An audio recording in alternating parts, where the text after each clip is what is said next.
হরে কৃষ্ণ। রাধে রাধে বন্ধুরা, কেমন আছো? আশা করছি সকলেই খুব ভালো আছো। নয়নমণি সেবা চ্যানেলের সকলকে জানাই শুভেচ্ছা ও আন্তরিক ভালোবাসা।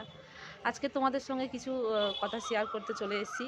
তো তোমরা প্রত্যেকেই জানো যে আমি আমার গোপাল সোনার ভিডিও সবসময় তোমাদের সঙ্গে শেয়ার করি। তার নিত্য নীলা, সে মানে আমার বাড়িতে কীভাবে বিরাজ করে, তো এ বিষয়ে আমি অনেক ভিডিও তোমাদের সঙ্গে শেয়ার করেছি। অনেক কিছু আমার যেসব গোপাল সোনা আমার কাছে যেসব লীলা করেছে, যেসব সত্য কাহিনী, সেগুলো তোমাদের সঙ্গে আমি সমস্ত কিছু শেয়ার করেছি। তো আজকের একটা অদ্ভুত কাহিনী তোমাদেরকে শোনাবো। কাহিনী না, এটা একটা পুরো সত্য ঘটনা, যেটা আজকেরই আমার সঙ্গে ঘটেছে।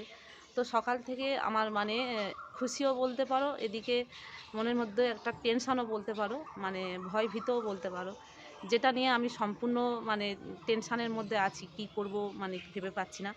তো সব কিছু তোমাদের সঙ্গে শেয়ার করি, কারণ যেহেতু আমি ইউটিউবের মধ্যে একটা সকলের সঙ্গে একটা ফ্যামিলি মেম্বার মতন হয়ে গেছি, তো সেই জন্যে আমি ভাবলাম যে তোমাদের সঙ্গে একটু শেয়ার করি। আর কি বলো তো, কিছু কিছু ঘটনা এমন হয় মনের মধ্যে যদি চেপে রাখা যায়, তো দেখবে একটা কেমন কষ্ট অনুভূতি হয়। তো সেটা যদি কাউকে শেয়ার করা যায়, তখন মনটা আবার অনেকটা হালকা হয়। তো সে বিষয়ে তোমাদের সঙ্গে আলোচনা করতে এসেছি। এটা আমার সঙ্গে যেটা ঘটেছে, সেটা তোমরা যদি একটু কোনো কিছু বলতে পারো যে হ্যাঁ, বাস্তবে এটা সত্য কি না মিথ্যে, তো সেটা তোমাদের সঙ্গে শেয়ার করতে চলে এসেছি। তো প্রথমে আজকে এই ঘটনাটা আজকেরই হয়েছে। তো আমি প্রত্যেক দিন বাড়িতে আমি প্রতিনিয়ত প্রত্যেক দিন বলতে পারো, প্রত্যেক দিন আমি ঘুম থেকে সবার আগে উঠবো। যতই আমি রাত্রে শুই না কেন, সেটা আমার একটা অভ্যাসের মধ্যে হয়ে গেছে। 5টার আগে আমার ঘুম ভাঙবে। আর 5টার আগে যদি বা ঘুম ভাঙে, 4টের সময় আমার ঘুম ভেঙে যায়। তো এদিক সেদিক করে করতে বিছানা ছেড়ে উঠতে প্রায় 4:30 মতন বেজে যায়।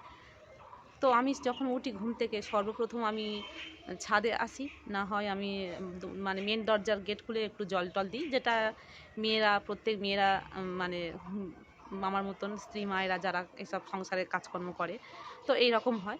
তো চারিদিকে ছড়া ঝাঁট ফাঁট যেমন দেওয়া হয়। তো আজকে আমি ঘুম থেকে উঠে যেমন ছাদে আসি, তো ছাদের গেটটা আগে খুলি এসে, তো ছাদের সাইডের যে জায়গা আছে সিঁড়ির কাছে, তো সেখানে আমার ঠাকুরঘর আমি তোমাদেরকে বলেছি, আমার শর্ট জায়গার মধ্যে। তো যখন আমি ছাদে উঠতে যাচ্ছি, সিঁড়িতে উঠেছি, কিছুটা গিয়ে গিয়ে দেখছি ছাদের মধ্যে সিঁড়ির মধ্যে প্রচুর পরিমাণে চাল ছড়ানো রয়েছে। তো এত পরিমাণ চাল ছড়ানো রয়েছে, সেখানে আমি পা ফেলতে পারছি না। যেখানটায় আমার কিছুটা সিঁড়ি গিয়ে যেখানে ছাদের মুখে যেখানটায় আমার গোপাল সোনা ঘর রয়েছে, ঠিক সেখান থেকে চালগুলো ছড়ানো রয়েছে। তো তোমাদেরকে দেখাচ্ছি, চলো। তোমাদেরকে সম্পূর্ণ ক্লিয়ার করে না দেখালে তোমরা ব্যাপারটা বুঝতে পারবে না। তো কতগুলো চাল দেখো চারিদিকে ছড়ানো। তো এই জিনিসটা যখন আমি দেখেছি, তখন আমার মাথার মধ্যে হলো যে এটা আমার ছেলে ছড়িয়েছে। তো ওর বাবাকে যখন ডেকে দেখালাম, সকালবেলা যখন বললাম, তখন ও বলল যে এটা তো ছেলে ছড়ায়নি, কই ওকে ডাকো তো। ঘুমাচ্ছিল তখন, ছেলেকে আবার ডাকলাম। তো ছেলেকে যখন ডেকেছি, তখন ছেলে তো বলল যে না মা, কই আমি তো চাল ছড়াইনি। কারণ ও তো রাত্রে একটু চালে হাত দিয়েছিল, যেখানে আমরা খাওয়া দাওয়া করি সেখানে চালের বালতি থাকে, তোমাদেরকে একটু পরে দেখাচ্ছি। তো সেই চালেও যখন হাত দিয়েছিল, তখন আমি ওকে বকেছি। তখন রাত্রির প্রায় 9টা বাজে। তো সেই সময় ও দু একটা চাল ছড়াতে আমি তখন ওকে বকেছি যে তুই চালগুলো খুঁটে রেখে দে। তো ও আমার ভয়েতে আবার চালগুলো, আমার সামনে চালগুলো খুঁটেছে। তো সেই ভেবে আমি ভেবেছি আমার ছেলেই ছড়িয়েছে। তো সবাই যখন দেখতে আসলো, তো তখন তো এসে তো আমার মেয়ে দেখে তো অবাক হয়ে গেছে। তো মেয়ে এসে দেখে বলছে, মা তুমি কি ঠাকুর ঘরে এসেছিলে? আমি বলি, কই না তো, আমি ঠাকুর ঘরে যাইনি, আমি শুধুমাত্র দরজার গেট খুলেছি। তখন বলল যে গোপাল সোনার মশারির চেনটা এতটা খোলা কেন? তাহলে গোপাল সোনার চেনটা কে খুললো? তো দেখো, তোমরা দেখে বুঝতে পারছো, যখন শয়নো দেওয়া হয় পুরো চেনটা কিন্তু টেনে দেওয়া হয়। তো দেখতে পাচ্ছ কতটা চেন খোলা। তো আর কালকে রাত্রে একটু ঠান্ডা মতন পড়েছে বলে এখন কিন্তু তোমরা আমাদের কোন দিকে কেমন ওয়েদার জানি না, আমাদের কিন্তু দুদিন ওয়েদার কিন্তু ঠান্ডা ভাব আছে। আর গাটাগুলো কেমন দেখবে শুষ্ক মতন হয়ে যাচ্ছে, ফ্যান চালালে। তো হাওয়াও ছেড়েছিল আগের দিনে রাত্রে। তো সেই জন্য মেয়ে বলছিল, মা গোপাল সোনাকে রাত্রে শয়নো দেওয়ার সময় বলেছিল যে মা আজকে তো ঠান্ডা ওয়েদার আছে, তা গোপাল সোনাদেরকে আর দুটো বিছানা করব না, একটা বিছানা কি করব? ও আমাকে হেঁকে বলছে। তো আমি তখন বললাম ঠিক আছে, একই বিছানায় দে। তবে বলছে ফ্যান চালাবো। আমি হ্যাঁ, ফ্যানটা চালিয়ে দে, গায়ে একটা কিছু দে। তো গায়ে দিয়েছে, দেখতে পাচ্ছ। তো ও তো নিজের হাতে গোপাল সোনাদেরকে রেডি করে শুয়ে দিয়ে গেছে। তো ও দেখে এসে যখন ঠাকুর ঘরে ঢুকেছে, তো আমি যখন চাল ছড়ানোর বিষয় নিয়ে আলোচনা করছিলাম, তো ও দেখে তো তখন মানে ঠাকুর ঘর দিকে ও ভয় পেয়ে গেছে। কারণ এতটাই মানে অগোছালো হয়ে রয়েছে, কারণ ও জানে যে আমি সকালবেলা যখন পুজো দিতে আসবো, তখন যদি ঠাকুরঘর দেখেছি যে এদিক ওদিক ছড়ানো ছিটানো জিনিসপত্র, তখন কিন্তু আমার মেয়েকে আমি প্রচুর পরিমাণে বকি যে জিনিসপত্র এত কেন ছড়িয়ে ছিটে যায়। সেই জন্যে ও এ ভয়টাই করে যে মা ঠাকুর ঘরে আসলে জানে যে আমাকে বকুনি খেতে হবে, ওই জন্য ও সব কিছু গুছিয়ে গাছিয়ে যায়।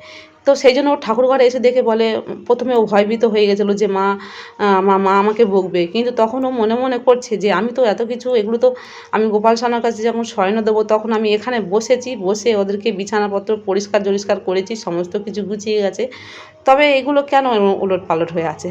ও তখন আমাকে বলছে, মা এত কিছু বিশ্বাস করো, আমি কিন্তু ছড়িয়ে ছিটিয়ে যাইনি, কিন্তু এগুলো এরকম উলট পালট হলো কী করে। তো সত্যি বলতে সকাল থেকে আমাদের গায়ে মানে মাথার মধ্যে একটা ঘুরপাক খাচ্ছে যে মশারির চেনটা যখন মানে অতটা খোলা দেখেছি, তো তখন আমাদের গায়ে সত্যি বলতে কাঁটা দিয়ে উঠেছে। যে একটা তো সিঁড়ির পর থেকে প্রচুর পরিমাণে চাল ছড়ানো, তারপরে বিশেষ করে চালটা ছড়ানো, দেখো আমার যে চালের ড্যামটা যেখানে আছে, তো সেখানে কিন্তু একটুও চাল পড়েনি। আর দুটো চালের ড্যাম আছে, একটা বালতিতে চাল আছে, একটা হাঁড়িতে চালটা আমি রেগুলার ইউজ করি। আর এই যে চালটা, সেটা হলো আমরা কয়েকদিন আগে রেশন থেকে নিয়ে এসেছি, তো সেই জন্য চালটা আলাদা করে রেখেছি। আর এই চালটায় আমার ছেলে কিছু কালকের একটু হাত দিচ্ছিল, তার জন্যে কিন্তু আমি ওকে প্রচুর পরিমাণে বকেছি। আর আমার ছেলে রাত হলে কিন্তু কখনোই ও সিঁড়ির ওপরে আসে না। আর যখন মানে দেখতে পাচ্ছ চালটা পুরো ঢাকাই এই রকম রয়েছে, মানে একটু কোথাও কিন্তু যদি বা ইঁদুর ঢোকে, কিন্তু ইঁদুর ঢুকে এখান থেকে চালটা বার করবে কী করে। আর আমিও কখনো চালটা আলাদা করে কোথাও রেখেও দিইনি, যে আমার ছেলেও নিয়েছে তাও না, থাকলে তো আমি দেখতে পারবো যে ও আলাদা করে কোথাও রেখেছে কি না। ইঁদুর ছড়ালে, ইঁদুর যদি এ করবে, তো এরকম পুরো পরিমাণ যেরকম কেউ ছড়িয়ে দেয় সেরকম চালটা ছড়ানো লাগছে। তো সেইটা নিয়ে কিন্তু আমাদের প্রচুর পরিমাণে চিন্তা হচ্ছে যে কী করে এটা হতে পারে। তো আমি তো ভেবে পাচ্ছি না, এদিকে ভয়ও লাগছে আর আনন্দ হচ্ছে যে এটা আমার গোপাল সোনা করেছে। তো বিশ্বাস করো আমার মেয়ে কিন্তু প্রচুর পরিমাণে ভয় পেয়ে গেছে, মেয়ে এতটা ভয় পেয়ে গেছে, মেয়ে কিন্তু ঠাকুর সকালবেলা দেখে বলে, মা আমি আর এখন ঠাকুর ঘরে আসবো না, আমার খুব ভয় লাগছে। আমার মানে ও তো পুরো কাঁপছে, কারণ ও নিজে হাতে পুরো সমস্ত কিছু গুছিয়ে গাছিয়ে গিয়েছিলো। তো সেক্ষেত্রে সেটা দেখেও আমারও একটা টেনশান হয়ে গেছিলো, কারণ দেখো একটা চালটাও ছড়ালো, চেনটাও খোলা, ঠাকুরঘর পুরো ওলটপালট। আমি এটা কী কারণে হলো আমি বুঝতে পারছি না। আর আগের দিনে রাত্রে তো মেয়ে যখন মানে শয়ন দিতে এসেছিলো, তখন তো অতগুলো চাল ছড়ানো থাকলে অবশ্যই চোখে পড়তো, তো সেক্ষেত্রে তখনও চোখে পড়েনি। তো সেই জন্য একটা মনের মধ্যে টেনশান হচ্ছে।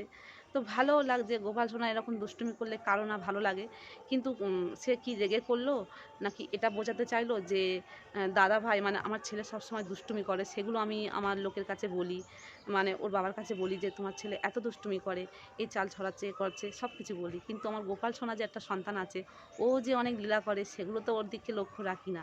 তো সেই জন্য ও আমাকে প্রমাণ করিয়ে দিল যে দেখো আমিও তো দুষ্টুমি করি, তুমি আমাকে কীভাবে বকবে।